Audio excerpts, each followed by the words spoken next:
Sir మరో ప్రత్యేకమైన ప్రశ్న.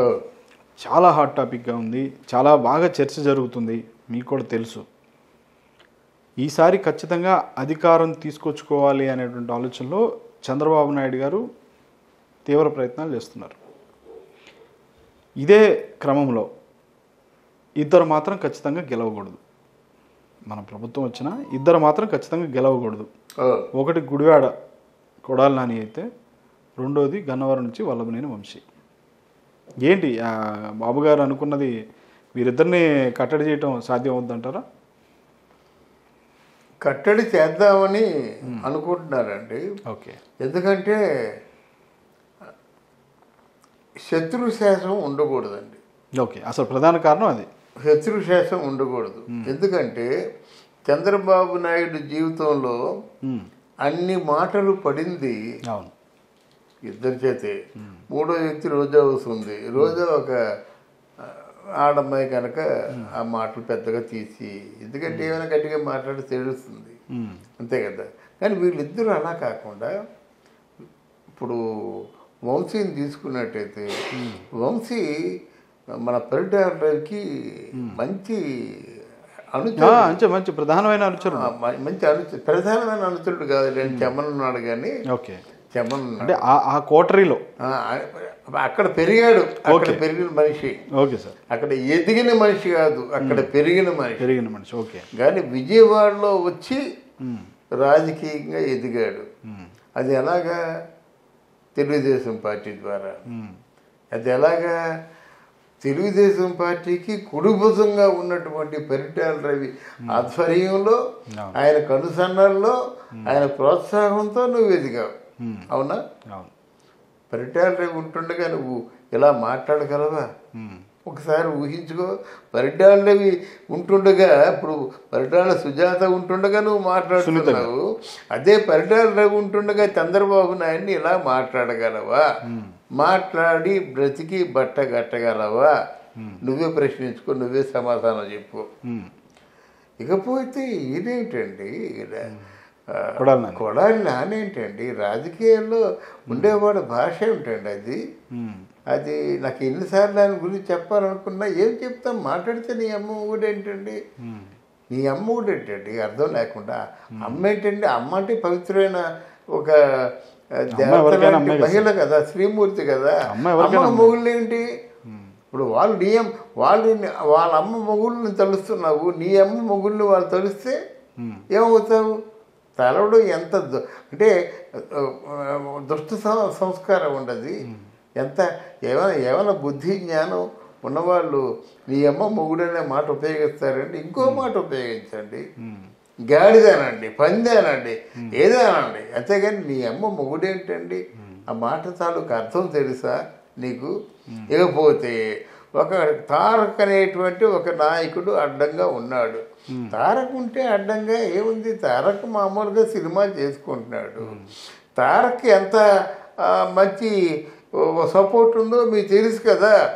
తారక్ ఉత్తరాంధ్ర అంతా తిరిగి ఆయన తాలూకు వాయిస్ ఇచ్చి, అపర ఎన్టీ రామారావు లాగా ఉపన్యాసాలు ఇచ్చి తిరిగి వచ్చిన తర్వాత పెద్ద యాక్సిడెంట్ అయిపోయి చివరికి సాధించింది ఏమయ్యా అంటే ఒక్క నియోజకవర్గంలో కూడా తారక్ ఉపన్యాసం పనిచేయలేదు.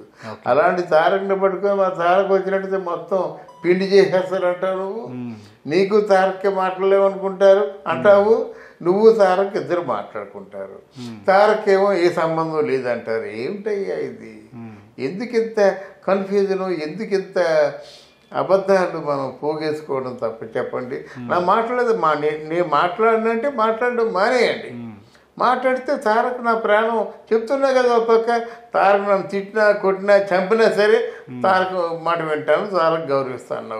అలాంటప్పుడు తారక్ గౌరవిస్తే తారక్ తండ్రి హరికృష్ణని గౌరవించవా? తారక్ తాత ఎన్టీ రామారావుని గౌరవించవా? వీరందరూ మర్చిపోండి. కానీ ఆయన అప్పుడప్పుడు ఒక వ్యాఖ్య చేస్తుంటారు సార్ కొడాలి నాని గారు. హరికృష్ణ గారికి కూడా చంద్రబాబు అంటే అంతగా పడదు అనే స్థాయిలో కొన్నిసార్లు విమర్శలు చేస్తూ ఉంటారు ఆయన బహిరంగంగానే. వాస్తవం అంటారు అది? వాస్తవం కాదండి. ఆయన హరికృష్ణ తొందరపాటు అండి, ఎమోషన్ ఎక్కువ. హరికృష్ణ ఎన్ని పార్టీలు మారాడు? హరికృష్ణ ఏమైనా కొంచెం దూరంగా ఆలోచించినట్టయితే లక్ష్మీపార్వతి పార్టీలో చేరుతాడా? దగ్గుబాటి వెంకటేశ్వరరావు పార్టీలో చేరుతాడా? ఆయనకి ఇచ్చే టూర్ మన ట్రాన్స్పోర్ట్ మినిస్టర్ ఇచ్చాడు మన హరికృష్ణకి. అయితే ఆయనకి అది అందులో ఉన్నటువంటి ఆ పార్టీని సర్దుబాటు చేయడం తెలిసింది కదా ఆయనకి. ఆయనకి ఆ ట్రాన్స్పోర్ట్ మినిస్టర్ ఇచ్చినప్పుడు కూడా ఎందుకో ఆయన అంత చాకచక్యంగా చేయలేకపోయాడు. అందువల్ల దూరం అయ్యాడనమాట.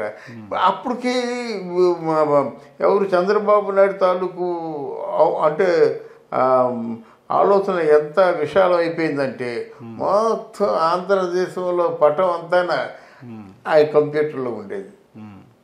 మొత్తం ఎన్ని నియోజకవర్గాలు ఉన్నాయో అన్ని నియోజకవర్గాలు తాలూకు క్యాండిడేట్లు వాళ్ళ చరిత్ర అంతా మొత్తం బయటంతా ఉండేది.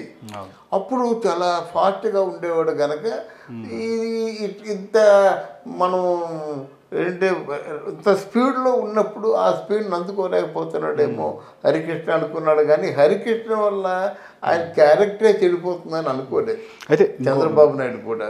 ఎందుకంటే హరికృష్ణకి ఏదో ద్రోహం చేశారనే కదా అందరూ అనుకోలేదు. నిజంగా ద్రోహం చేయలేదు. అదే మార్గమాట. ఈ స్పీడ్ని అందుకోలేకపోతున్నాడు. చంద్రబాబు నాయుడు రాజకీయాల్లో గణనీయమైనటువంటి పరిణామాలని చవి చూశాడు. రాజకీయ పొలిటికల్ క్లాసెస్ నిర్వహించాడు. అలాగే రైతుల్లో రైతులందరినీ కూడా వీడియో కాల్స్ చేసి మాట్లాడడం, కాన్ఫరెన్స్లు నిర్వహించడం, రైతులు సుభిక్షంగా ఉండడం.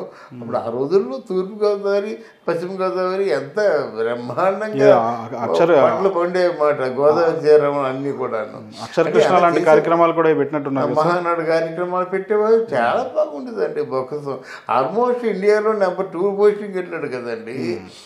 నెంబర్ 1 ఎస్ఎం కృష్ణ నడిచి బెంగళూరు, నెంబర్ 2 ఈయన, నెంబర్ 3, నెంబర్ 4, నెంబర్ 2 వరకు వెళ్ళాడు కదా. నెంబర్ 1కి వెళ్ళే గొప్ప. అలా జీడిపి కూడా మంచి జీడిపి శాసించాడు ఆయన. ఆల్మోస్ట్ అక్కడి నుంచి అద్వానీ గారు కానీ ఎవరైనా సరే బాబూజీ మా జాగారు అని ఫోన్ చేసి అడుగుతుండేవారు అనమాట. ఇది చెప్తుండేవాడు. అలాగే మొత్తం నేషనల్గా అందరు కూడా నాయకులతో మంచి చనువు, మంచి అంటే ఆత్మీయత ఉండబట్టి ఒక విధంగా చక్రం చెప్పాడు అనమాట. అట్లాంటి వ్యక్తిని పట్టుకొని నోటికి వచ్చినట్లు బూతులు మాట్లాడుతుంటే ఎంతవరకు న్యాయం అండి? ఆలోచించండి ఒకసారి. అయితే ఒకసారి మన గన్నవరం నియోజకవర్గం ఒకసారి విశ్లేషించండి సార్. గన్నవరంలో టీడీపీ నుంచి వల్లభనేని వంశీ గారు టీడీపీ నుంచి గెలుపొందారు. సరే, ఇప్పుడు వైసీపీకి దగ్గరగా ఉన్నారు. కానీ ఇప్పుడు వైసీపీ కూడా ఆయనకి పచ్చ జెండా ఊపింది. నెక్స్ట్ ఎన్నికల్లో టికెట్ ఆయనకే కేటాయిస్తున్నారని పచ్చ జెండా ఊపింది అనేటువంటిది మనకి తెలుస్తుంది. అయితే అక్కడ ఎప్పటి నుంచో వైసీపీకి అంటి పెట్టుకొని ఉన్నటువంటి దుట్టా రామచంద్రరావు కానీ, యార్లగడ్డ వెంకటరావు కానీ, ఇప్పుడు వీళ్ళిద్దరు కూడా ఆశిస్తున్నారు అక్కడ నుంచి. ఇప్పుడు ఈయన వ్యతిరేకత ఎక్కువ ఉంది అక్కడ. వల్లభనేని వంశీకి వ్యతిరేకత ఉంది అక్కడ. ఎందుకంటే సార్ అక్కడ ఉంది. మేము వెళ్ళాం గంగవరం వెళ్ళినప్పుడు చెప్పారన్నమాట. ఓ పార్టీ ఒక గ్రూప్ అంతా వీళ్ళు వ్యతిరేకంగా ఉన్నారన్నమాట. నెక్స్ట్ కాక్షూరుగా గెలుస్తారనే విషయం ఎక్కడా లేదు. అయితే ఇక్కడ వీళ్ళిద్దరు భేటీ బాగా చర్చ జరుగుతుంది కానీ ఇది టీడీపీకి అక్కడ కొంచెం అడ్వాంటేజ్ అవుతుంది అంటారా? డెఫినెట్గా అడ్వాంటేజ్ అవుతుందండి. టీడీపీకి అడ్వాంటేజ్ అవుతుంది.